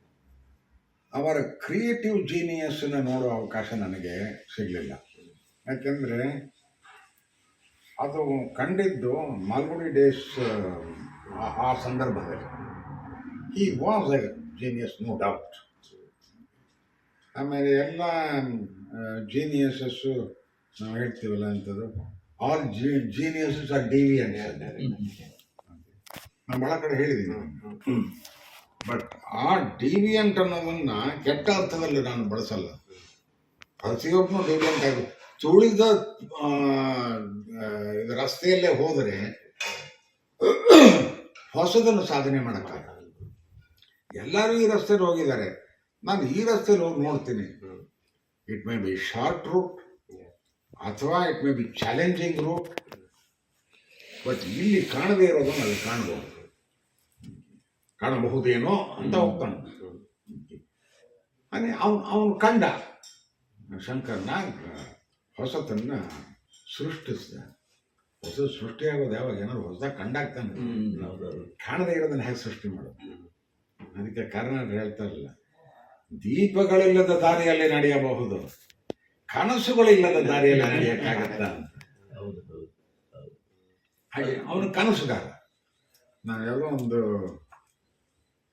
ಸಿನಿಮಾ ಮಾಡ್ತಿದ್ದೆ, ಒಂದು ಫಸ್ಟ್ ನರಸಿಂಹ ಅಂತಾನೆ. ಅವರು ನಾವು ಮಾಡ್ತಾ ಇರಬೇಕಾದ್ರೇ 2 ಶಾಟ್ಗಳ ಮಧ್ಯ ಅಲ್ಲಿ ಕೂತ್ಕೊಂಡವನು ಮುಂದಿನ ಸಿನಿಮಾದ ಇದನ್ನು ಚರ್ಚೆ ಮಾಡ್ತಿದ್ದ, ಬರೀತಿದ್ದ. ಆ್ಯಂಡ್ ಮರ್ಕ್ಯೂರಿಯಲ್ ಕ್ಯಾರೆಕ್ಟರ್, ಪಾದರಸದ ವ್ಯಕ್ತಿತ್ವ. ಹೌದಾ? ಅದು ಎಕ್ಸ್ಟ್ರೀಮ್ಲಿ ಆಕ್ಟಿವ್. ಅಷ್ಟೇ ಸ್ವಲ್ಪ ರೆಕ್ಲೆಸ್ ಅಂತಾನು ಅನ್ನಿಸ್ತು ನನಗೆ. ಒಂದ್ಸಾರಿ ಎಲ್ಲೋ ವೈಟ್ ಫೀಲ್ಡ್ ಹತ್ರ ಒಂದು ಇದನ್ನು ಶೂಟಿಂಗ್ ಮಾಡಿಕೊಂಡು ವಾಪಸ್ ಬರಬೇಕಾಗಿತ್ತು. ಅವತ್ತಿನ ದಿವಸ ಎಲ್ಲೋ ಜನತಾ ಪಾರ್ಟಿಗೆ ಒಂದು ಸಮಾವೇಶ ಇತ್ತು ನ್ಯಾಷನಲ್ ಕಾಲೇಜ್ ಗ್ರೌಂಡ್ಸ್ ಒಳಗೆ. ಸಾಮಾನ್ಯವಾಗಿ ನಾನು ಪ್ರೊಡಕ್ಷನ್ ಕಾರ್ನಲ್ಲಿ ಬರೋನು. ಅವತ್ತು ಬನ್ನಿ ಅಂತ ಅವನ ಕಾರ್ನ ಕೂಡಿಸ್ಕೊಂಡು ಬಂದೆ. ನಾನು ಯಾಕಾದ್ರೂ ಕೂತ್ಕೊಂಡು ಇವತ್ತು ಸಾಯ್ತೀನಿ ಅಂತ ಗ್ಯಾರಂಟಿ ಆಗುತ್ತೆ. ಅದೇ ಆ ಬೆಂಗಳೂರು ರಸ್ತೆ ಒಳಗೆ 100 ಕಿಲೋಮೀಟರ್ನಲ್ಲಿ ನಡೆಸ್ಕೊಂಡು, ಯಾಕೆಂದ್ರೆ 6 ಗಂಟೆಗೆ ಅಲ್ಲಿ ಇರಬೇಕಾಗಿತ್ತು. ದೊಡ್ಡ ದೊಡ್ಡ ಇವರೆಲ್ಲ ಲೀಡರ್ಸ್ ಬಂದಿದ್ರು. ಬಂದ ಕರೆಕ್ಟ್ ಟೈಮ್. ಅದಕ್ಕೆ ಅವ್ನು ಹೋಗಿದ್ದ ದಿವಸ ಭಾಳ ಬೇಜಾರಾಯಿತು. ಇಂಥ ಟ್ರಾಫಿಕ್ನಲ್ಲಿ ಅಷ್ಟು ಚೆನ್ನಾಗಿ ಬಂದವನು ಅಲ್ಲಿ ಯಾಕೆ ಹೋಗಿ ಸಾಯ್ಬೇಕಾಗಿತ್ತು? ಅದು ದೈವ ಇಚ್ಛೆ. ನಾವೇನು ಹಿಡಿದು ನಿಲ್ಸಕ್ಕಾಗಲ್ಲ. ಬೇಜಾರಾಯಿತು. ಏನೇನೋ ಯೋಚನೆಗಳು ಎಲ್ಲೋ. ಇದಕ್ಕೆ ಅದು ನಂದಿ ಬೆಟ್ಟಕ್ಕೆ ರೋಪ್ ವೇ ಮಾಡ್ತೀನಿ. ಈಗ ಒಂದು ಕ್ಲಬ್ ಶುರು ಮಾಡಿದ್ದು ನಾನು, ಕಂಟ್ರಿ ಶುರು ಮಾಡಿದ್ದು. ಅದೊಂದು ಕಲ್ಪನೆ. ಅದೇ ರೀತಿಯಲ್ಲಿ ಅವರ ಶ್ರೀಮತಿಯವರು ಅರುಂಧತಿ ಅವನ ಹೆಸರಿನಲ್ಲಿ ರಂಗಶಂಕರ ಮಾಡಿದ್ರಲ್ಲ, ಅದೊಂದು ಬಹಳ ಅದ್ಭುತವಾದ ಕೊಡುಗೆ ಬೆಂಗಳೂರಿಗೆ, ಕರ್ನಾಟಕಕ್ಕೆ, ರಂಗಭೂಮಿಗೆ ಬಹಳ ಚೆನ್ನಾಗಿ ನಡೀತಾ ಇದೆ. ಈಗ ನೀವು 50 ವರ್ಷಕ್ಕಿಂತ ಹೆಚ್ಚಿಗೆ ನೀವು ಕನ್ನಡ ಚಿತ್ರರಂಗದಲ್ಲಿ ನೀವು ಪಾತ್ರಗೊಂಡಿದ್ದಲ್ಲೇ ಹಲವಾರು ಬೆಳವಣಿಗೆಗಳನ್ನು ನೋಡಿದ್ದೀರಾ. ಆಗ ಪ್ರಾರಂಭವಾದಾಗ ನಡೀತಾ ಇದ್ದಂತಹ ನಾವು ನೆನೆಸ್ಕೊಳ್ಳುವಂತಹ ಕೆಲವು ಚಿತ್ರಗಳು, ಸಂಧ್ಯಾರಾಗ ಆಗಲಿ, ಗೆಜ್ಜೆ ಪೂಜೆ, ಈ ಥರದ್ದೆಲ್ಲ ಬಂತು ಅವಾಗ. ಆಮೇಲಿಂದ ಅದಕ್ಕೂ ಮುಂಚೆ ಸಂಸ್ಕಾರ, ಗಿರೀಶ್ ಕಾರ್ನಾಡ್ ಅವ್ರದ್ದು. ಈ ರೀತಿಯಾದಂಥ ಈಗಿನ ಚಿತ್ರರಂಗಕ್ಕೆ ಈಗ ಬರ್ತಾ ಇರೋದಕ್ಕೆ ಹೋಲಿಸ್ಕೊಂಡ್ರೆ ನಿಮ್ಗೆ ಏನು ಅನಿಸುತ್ತೆ? ಹೇಗೆ ಬೆಳವಣಿಗೆ ನಡೆದಿದೆ ಅನಿಸುತ್ತೆ? ಇಲ್ಲ, ಈ ಪ್ರಶ್ನೆಗೆ ಉತ್ತರವೇ ಇಲ್ಲವೇನೋ ಅನಿಸುತ್ತೆ. ಹೌದಾ? ಯಾಕೆಂದರೆ ಡಾರ್ವಿನ್ ಥಿಯರಿ ಪ್ರಕಾರ ಎವಲ್ಯೂಷನ್ ಪ್ರೋಸೆಸ್, ಯಾವುದು ಉಳಿಯುತ್ತೆ ಯಾವುದು ಉಳಿಯೋದಿಲ್ಲ. ಅವನು ಹೇಳಿದ ಪ್ರಕಾರ ಜಗತ್ತು ಒಪ್ಕೊಂಡಿರೋದು ಇದುವರೆಗೂ. ಯಾವುದು ಬಲಶಾಲಿಯೋ ಶಕ್ತಿಶಾಲಿಯೋ ಅದು ಮಾತ್ರ ಉಳಿಯೋದು. ಯಾವುದು ಬುದ್ಧಿವಂತ, ಬಹಳ ಬುದ್ಧಿವಂತ, ಅದು ಉಳಿಯಲ್ಲ. ಬಹಳ ಬಲಶಾಲಿ ಉಳಿಯಲ್ಲ. ಕೊನೆಗೂ ಉಳಿದಿದ್ದು ಯಾವುದು ತನ್ನನ್ನು ತಾನು ಅಡ್ಯಾಪ್ಟ್ ಮಾಡ್ಕೊಳ್ಳೋದು. ಜಗತ್ತು ಭಿನ್ನ ಭಿನ್ನ ಸ್ವರೂಪವನ್ನು ತಗೊಳ್ತಾ ಹೋಗ್ತಾ ಇದೆ.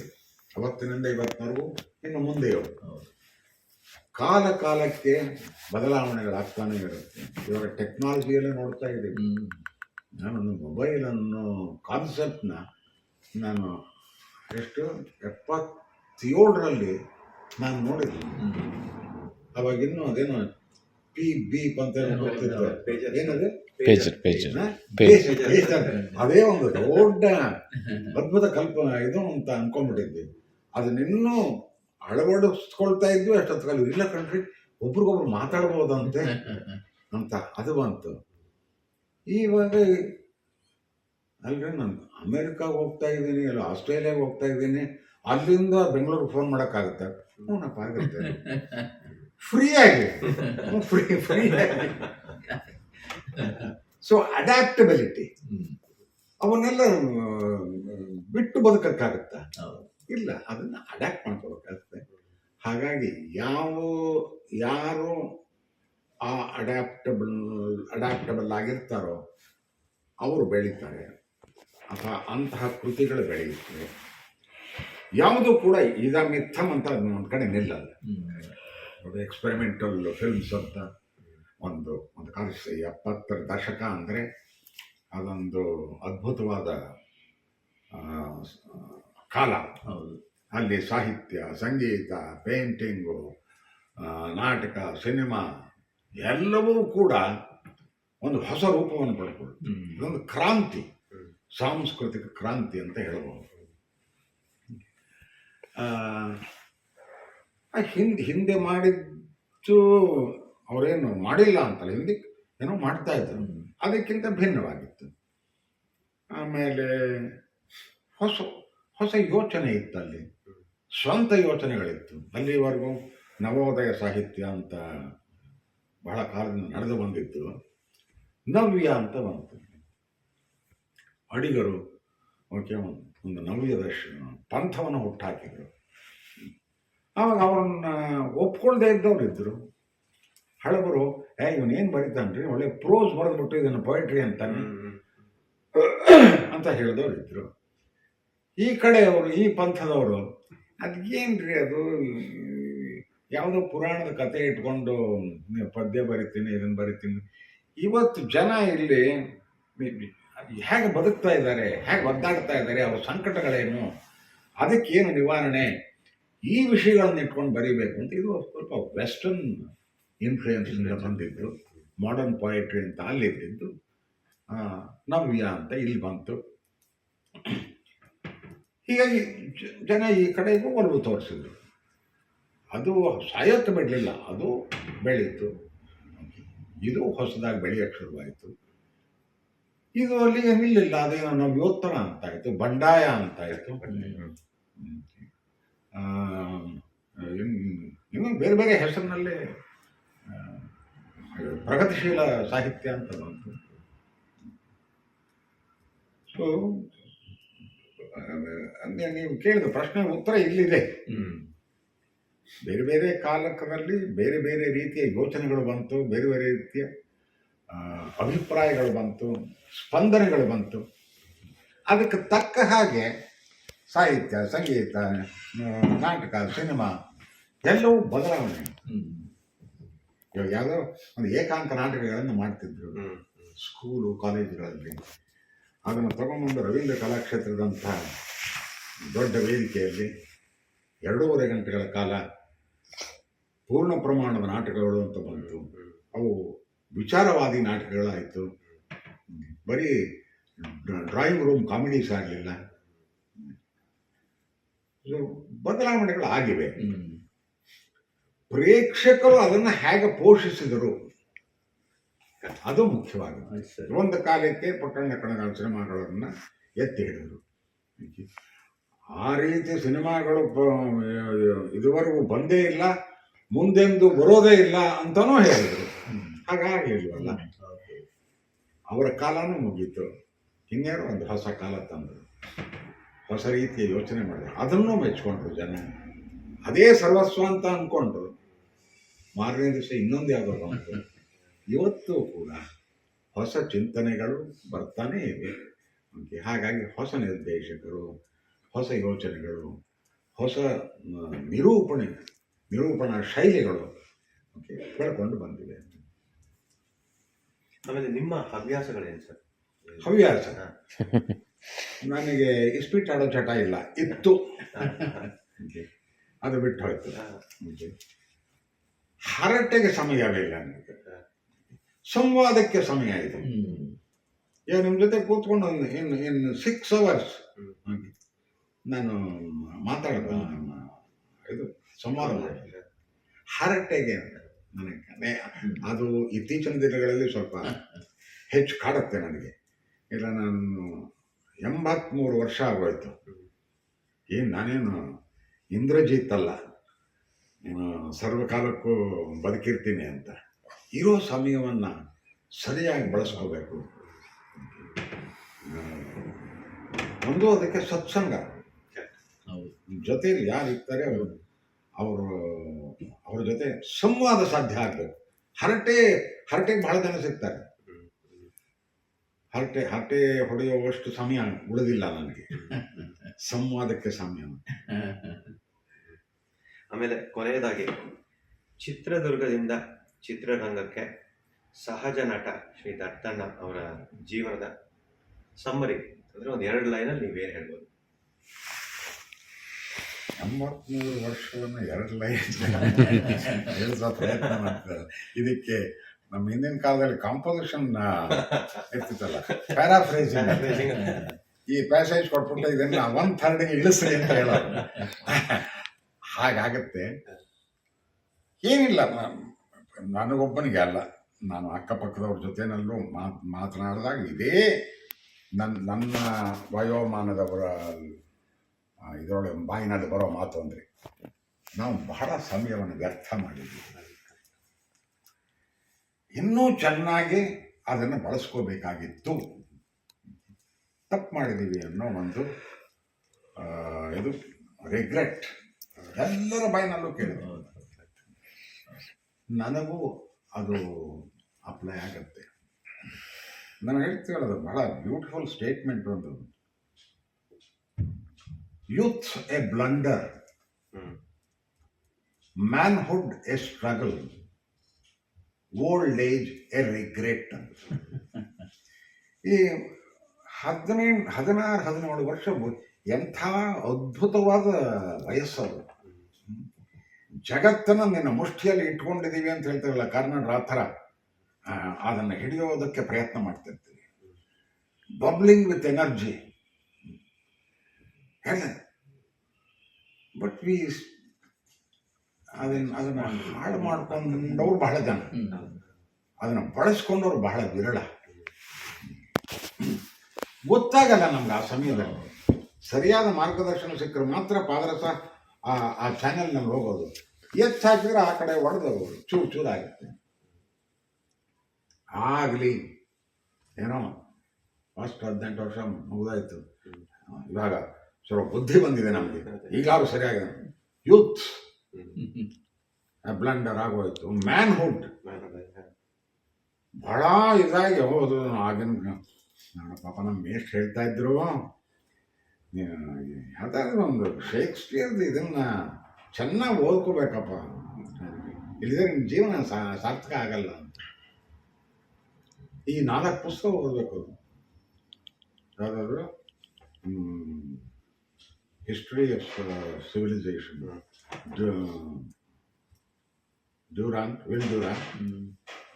ಯಾವ್ದಾದ್ರು ಒಂದು ಶೇಕ್ಸ್ಪಿಯರಿಯನ್ ಟ್ರಾಜಿಡೀಸ್ ಓದಬೇಕು, ಪ್ಲೇಟೋಸ್ ರಿಪಬ್ಲಿಕ್ ಓದಬೇಕು, ಮ್ಯಾಕಿಯಾವೆಲಿಯನ್ ಪ್ರಿನ್ಸ್ ಓದಬೇಕು.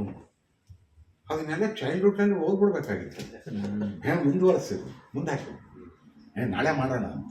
ಇವಾಗ ಬಂತು, ಇವಾಗ ನಾನು ಸ್ವಲ್ಪ ಬುದ್ಧಿ ಬಂದಿದೆ, ಓದೋಣ ತಗೋತೀನಿ, ಓದಕ್ಕೆ ಶುರು ಮಾಡ್ತೀನಿ. ಪಕ್ಕದಲ್ಲಿ ನಾಳೆ ಇಂಟರ್ವ್ಯೂ ಇದೆ, ಮತ್ತೆ ಇದನ್ನ ಇಲ್ಲಿಟ್ಟು ಇಂಟರ್ವ್ಯೂ ಪುಸ್ತಕ ಓದ್ತೀನಿ. ಅದು ಯಾರು ಬರೀತಾನಲ್ಲ ಅಂತ, how to face an interview,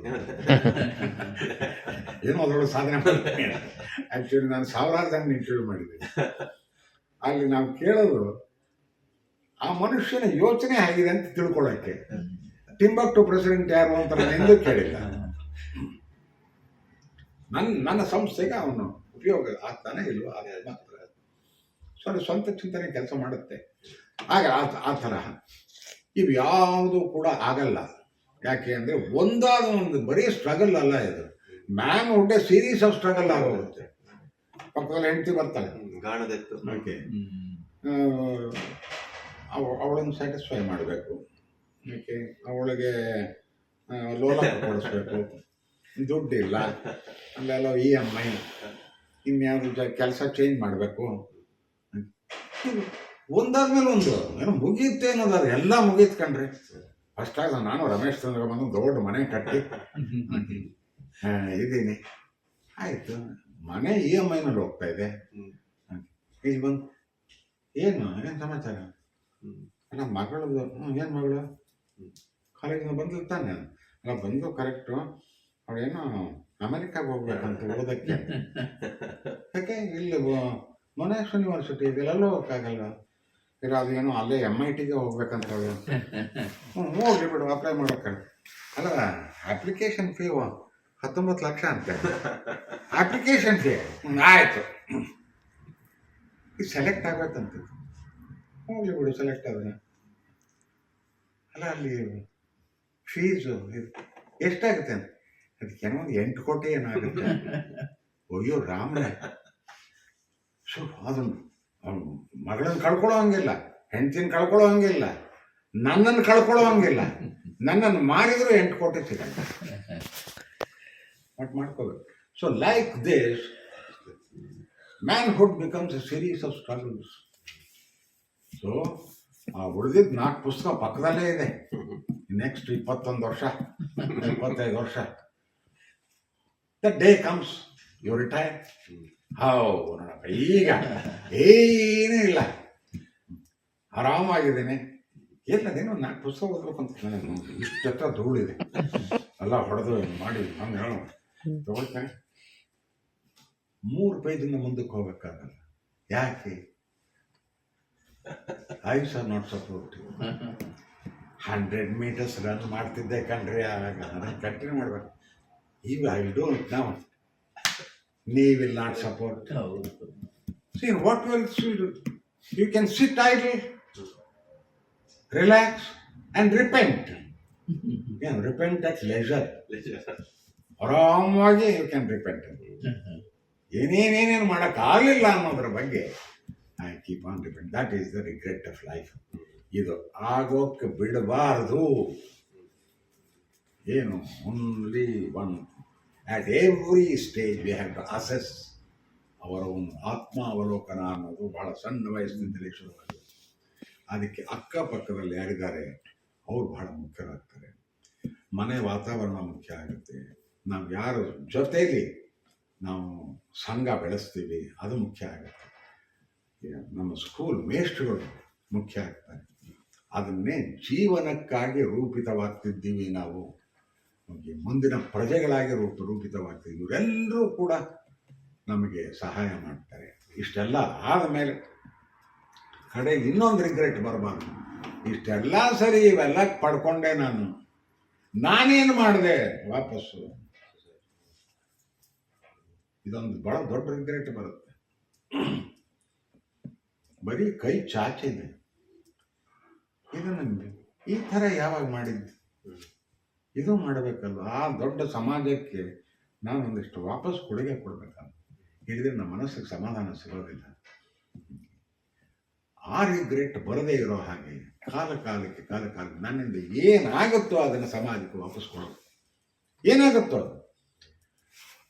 ಅದಕ್ಕೇನು ಹೇಳ್ತಾನೆ, ಭಾಳ ಸಾರಿ ನಾವು ಇದನ್ನು ಹೇಳ್ತೀವಿ. ಏನೇ ನಾನು ಏನು ಮಾಡಲಿ sir, I am only sweeper. ಯಾಕಪ್ಪ, ಯು ಕ್ಯಾನ್ ಸ್ವೀಪ್ ವೆಲ್. ಸುಮ್ಮನೆ ಕಸ ಗುಡ್ಸೋಕ್ಕೂ ನೀಟಾಗಿ ಕಸ ಗುಡ್ಸೋಕ್ಕೂ ಭಾಳ ವ್ಯತ್ಯಾಸ ಇದೆ. ನಾವು ಆ ಉಪ್ಪಿದಾದ MBBS ಅನ್ನೋ ಇದರೊಳಗೆ ಒಂದು ಕ್ಯಾರೆಕ್ಟರ್ ಬಂತು. ಎಷ್ಟು ಚೆನ್ನಾಗಿ ತಂದಿದ್ದಾನೆ ಇದರೊಳಗೆ. ಅವನು ಸುಮ್ಮನೆ ಹಿಂಗೆ ಒರೆಸ್ಬಿಟ್ಟು ಹಿಂಗೆ ನೋಡ್ತಾನೆ. ಅಲ್ಲೊಂದೇನೋ ಸಣ್ಣ ತಂದಿದೆ, ಹೋಗಿ ತೆಗಿತಾನೆ. ಅವನು ಯಾರೋ ಬಂದು ಅವ್ರ ಮೇಲೆ ಕಾಲಿಡ್ತಾನೆ, ಸಿಕ್ಕಾಬಿಟ್ಟೆ ರೇಗ್ ಬಿಡ್ತಾನೆ ನನ್ನ ಮೇಲೆ. ಏನು ಬುದ್ಧಿಗಿದ್ದೆ ಇದಾಗ್ತಾನೆ. ಅಂದರೆ so much involvement in the work he is doing, small work, petty work. So ಇದಕ್ಕೆ ನಮ್ಮ ಕೇಪಬಿಲಿಟೀಸ್ ಏನು ಅನ್ನೋದನ್ನು ತಿಳ್ಕೊಬೇಕಾಗುತ್ತೆ. ಅವನ capability sweeping, but sweep well, commensurate with capability, contribution commensurate with capability. ಅದು ಸ್ವಲ್ಪ ಆತ್ಮಾವಲೋಕನದಿಂದ ಬರುತ್ತೆ. ನಮ್ಮನ್ನು ನಾವು ಪ್ರಶ್ನೆಗೆ ಒಳಪಡಿಸಿದಾಗ what I am capable of ಅನ್ನೋದು ಬರುತ್ತೆ. ಆ್ಯಕ್ಚುಲಿ ಏನೂ ಗೊತ್ತಿಲ್ಲದೆ ಇರ್ಬೇಕಾದ್ರೆ ನಿನ್ನ ಹೆಸರೇನು ದತ್ತಾತ್ರೇಯ ಅಂತಿದ್ವಿ. ನೀನು ಯಾರು ಅಂತಂದರೆ ಮತ್ತೆ ದತ್ತಾತ್ರೇಯ ಅಂತಿದ್ವಿ. ನೋ, ನೀನು ಯಾರು ಉತ್ತರ ಬೇರೆ. ನಾವು ಇದು ಫಿಲಸಾಫಿಕಲ್ ಕ್ವೆಶ್ಚನಿಂಗ್ ಪ್ರೋಸೆಸ್ ಇದು. ಅದು ಮಾಡ್ಕೊಂಡು ಹೋದಾಗ ಯಾವುದೋ ಒಂದು ಲೆವೆಲ್ನಲ್ಲಿ ಭಾಳ ಸೀರಿಯಸ್ ಆಗಿ ಪ್ರಶ್ನೆ ಮಾಡಿದಾಗ ಅನಿಸುತ್ತೆ I am not just Dattatreya. I am not son of Harihar Gundurao. I am not, I'm just an engineer. I am not just an actor. I am something more. What is that something more? That is what I am. The unexplored me. Unexplored me. ಅದನ್ನೇ ನಾವು ಹೂ am I ಅನ್ನೋದ್ರ ಪ್ರಶ್ನೆ ಅನ್ನೋದಕ್ಕೆ ಅದು ಫಿಲಾಸಫಿನಲ್ಲಿ ಒಂದು ದೊಡ್ಡ field ಅದು understanding self. ಯಾವುದೋ ಒಂದು ಲೆವೆಲ್ನಲ್ಲಿ ಅಹಂ ಬ್ರಹ್ಮಾಸ್ಮಿ ಅಂತ ಬರೋದು. ಕೆಲವರೆಲ್ಲ ರಿಡಿಕಲ್ ಮಾಡ್ತಾರೆ, ಅವನೇನು ಹುಚ್ಚ ನಾನೀಗ ದೇವರು ಅಂತಾನೆ ಅಂತ. ನೋ, ಅಹಂ ಬ್ರಹ್ಮಾಸ್ಮಿ, ಐ ಹ್ಯಾವ್, ನಾನು ಎಲ್ಲ ನನ್ನಲ್ಲೇ ಇದೆ. ಅದೇ ಎಂಥ ಮೃಗ ಅಂತೀವಿ ನಾವು, ಹುಡುಕೊಂಡು ಹೋಗುತ್ತಲ್ಲ ಘಮ ಘಮ ವಾಸನೆನ, ಇಲ್ಲ ಆ ಪ್ರಾಣಿ ಹೆಸರು ಮರೆಯುತ್ತೆ ನನಗೆ. ತನ್ನಲ್ಲೇ ಇದೆ ಅದು. ಒಳಗಡೆ ಇರೋದನ್ನ ಪಾಪ ಅದಕ್ಕೆ ಗೊತ್ತಿಲ್ಲ, ಹುಡುಕೊಂಡು ಹೋಗ್ತಾ ಇದೆ ಅದನ್ನ ಎಲ್ಲಿದೆ ಅಂತ. ಕಲ್ಯಾಣ ಏನೋ ಅಂತ ಬಾಯಿ ಬರ್ತಿಲ್ಲ. ಸೊ ಅಂಡರ್ಸ್ಟ್ಯಾಂಡಿಂಗ್ ಸೆಲ್ಫ್ ಅಂತಂದ್ರೆ I am A set of capabilities ಅಂತ. ನಾನು ಎಂಜಿನಿಯರ್ ಅಲ್ಲದೆ ಆ್ಯಕ್ಟರ್ ಕೂಡ, ಆ್ಯಕ್ಟರ್ ಅಲ್ಲದೆ ನಿರ್ದೇಶಕ ಕೂಡ, ನಿರ್ದೇಶಕ ಅಲ್ಲದೆ ಕಸ ಹೊಡೆಯೋದು ಚೆನ್ನಾಗಿ ಬರುತ್ತೆ ನನಗೆ, ಪೇಂಟಿಂಗ್ ಚೆನ್ನಾಗಿ ಬರುತ್ತೆ. ಈ ಸೆಟ್ ಆಫ್ ಕೇಪಬಿಲಿಟೀಸ್ ತಿಳ್ಕೊಂಡಾಗ ಹೌ ಐ ಕ್ಯಾನ್ ಕಾಂಟ್ರಿಬ್ಯೂಟ್ ಅನ್ನೋದು ಬರುತ್ತೆ. Contribution commensurate with my capabilities. ಅವಿಷ್ಟನ್ನು ಹೊರಗಡೆ ಹಾಕ್ಬೇಕು, ಒಳಗಡೆ ಇಟ್ಕೋಬಾರ್ದು. ಹೋಗೋ ಸಮಯದಲ್ಲಿ ಖಾಲಿ ಬಾಕ್ಸಾಗಿ ಹೋಗ್ಬೇಕು. ಅದರೊಳಗೆಲ್ಲ ವಜ್ರವೈಢ್ಯರುಗಳನ್ನು ಇಟ್ಕೊಂಡು ಅದನ್ನ ಬಿಟ್ಟು ಹೋದ್ರೆ ಭಾಳ ಕಷ್ಟ ಆಗುತ್ತೆ. ನಾವು ಎಷ್ಟಿರ್ಬೇಕಂದ್ರೆ ಖಾಲಿ ಬಾಕ್ಸ್ಕೊಂಡ್ರೆ ಎಲ್ಲ ಇದು ಹೊರಗಡೆ ಆಗಿದೆ. ಅದನ್ನು ತೊಗೊಂಡು ಏನು ಬೇಕಾದ್ರೂ ಮಾಡಿ, ನೀವು ಕೂಡ್ತೀರೋ ಕ್ರೆಮೆಟೋರಿಯಮ್ಗೆ ಹಾಕ್ತೀರೋ.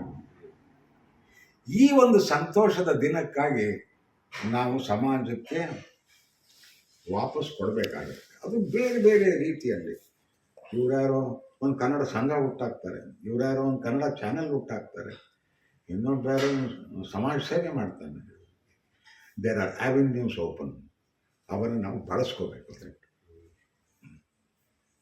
ಅದೇ ಅವರು ಮಹೇಶ್ ಹೇಳ್ದಾಗೇನೆ ಇದರ ಆತ್ಮೀಯತೆ ನಿಮ್ಮಲ್ಲಿ ನಮಗೂ ಯಾವುದೋ ಎಷ್ಟೋ ದಶಕಗಳಿಂದ ನಿಮ್ಮ ಜೊತೆ ಕೂತ್ಕೊಂಡು ಮಾತಾಡಿದ್ದೀವಿ ಮತ್ತು ನಿಮ್ಮ ಸಂಬಂಧ ಇದೆ ಅಂತ ಅನ್ನಿಸ್ತು ನಮಗೆ.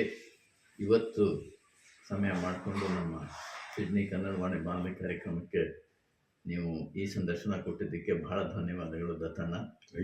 ನಾನು ನಿಮಗೆ ಧನ್ಯವಾದಗಳು ಹೇಳ್ಬೇಕಂಡ್ರಿ. ಯಾವುದೋ ದೂರದ ಊರಿಗೆ ಬಂದಿದ್ದೀನಿ, ಇಲ್ಲಿ ನೀವು ಫಸ್ಟ್ ಕ್ಲಾಸ್ ಇಡ್ಲಿ ವಡೆ ಸಾಂಬಾರೆಲ್ಲ ಕೊಟ್ಟು ಕಾಫಿ ಕೊಟ್ಟು ಅದರೊಳಗೆ ಕೇಳಿ ನಿಮ್ಗೆ ಶುಗರ್ ಬೇಕಾ ಬೇಡವಾ ಅಂತ ಪ್ರೀತಿಯಿಂದ ಮಾತಾಡಿಸ್ತಿರಲ್ಲ. ಇದಕ್ಕಿಂತ ಇನ್ನೇನು ಬೇಕು ಸೌಭಾಗ್ಯ ಇದು. ಅದಕ್ಕಾಗಿ ನಿಮಗೆ ಅನಂತ ಇದು ನಮಸ್ಕಾರಗಳು. ಮತ್ತು ಇದನ್ನು ನೋಡ್ತಾ ಇದ್ದಾರೆ, ಕೇಳ್ತಾ ಇದ್ದಾರೆ, ಓಕೆ, ಆ ಜನತೆಗೆ ಓಕೆ ನಾನು ಎಂದೆಂದೂ ಕೂಡ ಕೃತಜ್ಞ. ಧನ್ಯವಾದ.